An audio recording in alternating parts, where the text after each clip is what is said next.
honestly, I'm not sure Joe Schoen, the GM of the Giants, and Dan Morgan are all that close friends. Even though everybody keeps telling me they go way back, they worked in Carolina together, they're good friends, their families like each other. Because every single time I watch Hard Knocks, the Giants offseason edition, they're making the Panthers' negotiation for the Brian Burns trade look worse and worse. The Panthers actually played a couple cards right this time, right? Because they showed the kind of finale of the trade. The Panthers pulled a kind of a baller move. So Joe Schoen says this on the show, the GM of the Giants, during the negotiations with the Panthers for the Brian Burns trade. Joe Schoen tells someone in his staff, I said 39. He said no. I said if it's 39, it's just 39. So what that means is Joe Schoen said if you want the 39th overall pick for Brian Burns, it's just 39. You're not getting anything else. If you want an extra pick, he says, it's pick 47 and a 2025.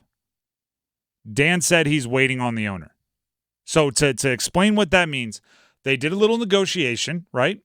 You want the 39th overall pick? Yeah, I do, but I want something else. Well, if you want something else, it's got to be the 47th overall pick, and then I can give you a 2025 pick. All right, let me go talk to my owner. With big trades, that's not crazy. For everyone screaming like, oh, David Tepper shouldn't be involved, blah, blah, blah, blah. For big trades, franchise player decisions, you do go to the owner and you do check because they do have to worry about the business, and Brian Burns sells a lot of jerseys, right? Just like Mara, the owner of the Giants, was heavily involved in the Saquon conversations. So don't go screaming at Tepper for that one. Scream at Tepper for a lot of stuff, not that. After Joe Schoen had that conversation with Dan Morgan, the Panthers took 7 hours to get back to the Giants. 7 hours of let me go check with the owner and just left them hanging. That's kind of a baller negotiation move, right? Because while this is happening, other NFL moves are happening, right? Guys are signing, guys could be traded, other free agents or other edge rushers who the Giants might go after. They're filling up their spots, right? They're slipping by.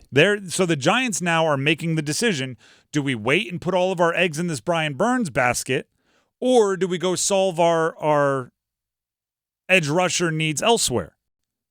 That's a risk that Dan Morgan and the Panthers took, right? Because if the Giants went and got an edge rusher elsewhere, if they went and signed, I don't know, Jadeveon Clowney, if they went elsewhere, then they would no longer be in the market for Brian Burns, and you might have missed out on your best offer that you had. But it did work out for the Panthers up to this point. They called 7 hours later, and the Giants were still waiting. But now guess what had happened? The Panthers had better leverage because the Giants had less options to fill that. So the Panthers should have been in position to get something else. To go, you know what? We talked about it. We do need pick 39 and the 2025 and the 5th and whatever it ended up being. 47's not going to make it. But that didn't happen. You know what happened? And this is why I hate it so much. Dan Morgan called Joe Schoen, GM of the Panthers, called the GM of the Giants. And we get to see one half of this conversation, right? We saw it from Joe Schoen's perspective on Hard Knocks. Joe Schoen answered the phone, and do you know what he said? It rubbed me the wrong way every different way. Daniel Thomas Morgan, what's up, buddy? Oh, he buddied him. He buddied him? He full named him? Right? He not Dan Morgan, not Demo, as a lot of people call him. Daniel Thomas Morgan. My biggest pet peeve is being called buddy. It's big, like big cousin vibes, right? Like I'm talking to somebody who is beneath me. We're friends here. We're pals. In that moment, you're not friends. You're not pals. You're adversaries. And you know what Joe Schoen starts saying? Hey, man, we're going to be doing this a lot over the next few years, over the next, hopefully, long time, right? We're going to be in the same league as GMs for a long time. You start playing up to Dan Morgan, right? You're going to be a GM for decades. We got to be able to be fair with each other. No, you Work don't. with one another, yeah. Get the deal that's best possible. And if in the future you have a deal that can make them better and they turn it down for personal petty reasons because that one time years ago you squeezed them for an extra first, that's their fault. And then what did Dan Morgan try to do? He tried to squeeze him for another 7th rounder. He tried to squeeze him for a 7th round pick. 7 hours, he comes in with more leverage, and he's trying to use that leverage to get a 7th round pick. The smallest of the small, right? Like you're buying a car, and they're like, hey, throw in the fuzzy dice hanging from the rear view mirror, and it's a deal. Like he was asking for the nothing, right? You see this when you're buying a house. Sometimes you're like, you know what? Throw in the microwave on the counter and it's a deal. It's like you're just trying to get something. Dan Morgan came asking after 7 hours of his leverage only getting better, came back to the Giants, and the Giants said, what's up, buddy? And he said, all right, I need a 7th. You know what Joe Shane said? No. We're not going to budge. He said, no. He said, I need players too. He said, why don't we do exactly what we talked about 7 hours ago? I'm paraphrasing there, but only a little bit. He's like, no, let's do what we talked about before. You know what happened? Dan Morgan was like, okay, click. The Giants were celebrating. They're hugging each other in the halls. Part of being a GM is recognizing when you have the cards and when they have the cards. To use a Kenny Rogers legendary song, gotta know when to hold them. Know when to fold them. Know when to walk away. I was going to say this. Know when to run. When you were explaining this at the very beginning, I'm just thinking to myself, this just sounds like one big game of like blackjack. Yes, or poker, or right? Texas Hold'em, yeah. Yeah, it's poker. It's you got to try to play, and for most of it, the Giants were 3 steps ahead of the Panthers, right? We've talked about it. They showed earlier in the series, this Hard Knocks behind-the-scenes series for the Giants, when the Giants internally started talking about Brian Burns, they were thinking a first-rounder plus, right? When they were saying, what is it going to take for us to go get Brian Burns, they were thinking a first-round pick and then some. They didn't get the first-round pick because the Giants were ahead of them, right? They were one step ahead. But this 7-hour wait where other edge rushers were being picked off and going elsewhere, and the options were becoming less and less, and the Giants had to make a decision to wait, and they did. You flipped your hands.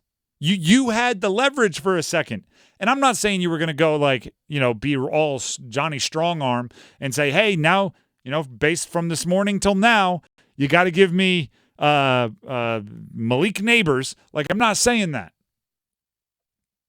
But you could have got the 7th you wanted, right? You could have got a 3rd, 4th pick swap.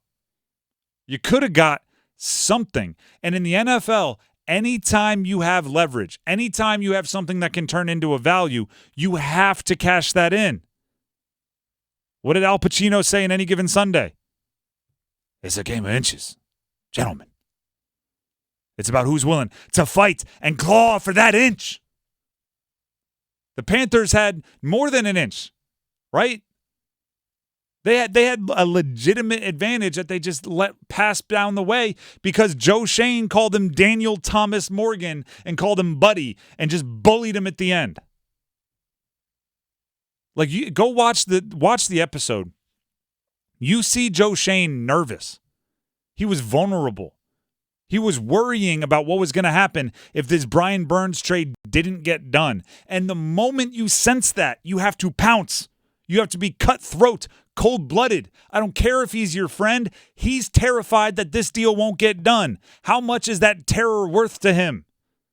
And the Panthers got nothing for it. They got the same deal they talked about 7 hours earlier. Like, it's a cliche, right? Because it's in the movie Draft Day, right? The movie with Kevin Costner, right? Yes, we're living in a whole different world than we were living in just 30 seconds ago. Just because you talked about someone 7 hours ago doesn't mean you can't be living in a whole new world where you get more value for your player 7 hours later. There's nothing that says you shouldn't get more value 15 seconds later. Why did you wait that long if you were just going to accept the regular deal? The Brian Burns, I like, and by the way, I know I have to do this disclaimer at the end of everything so people won't yell at me on social media. I like a lot of the moves the Panthers made, right? Deontay Johnson trade, love it. Some of the moves on the interior offensive line, really like. If you botch the big trade for your best player, it's really hard to get excited about the offseason as a whole.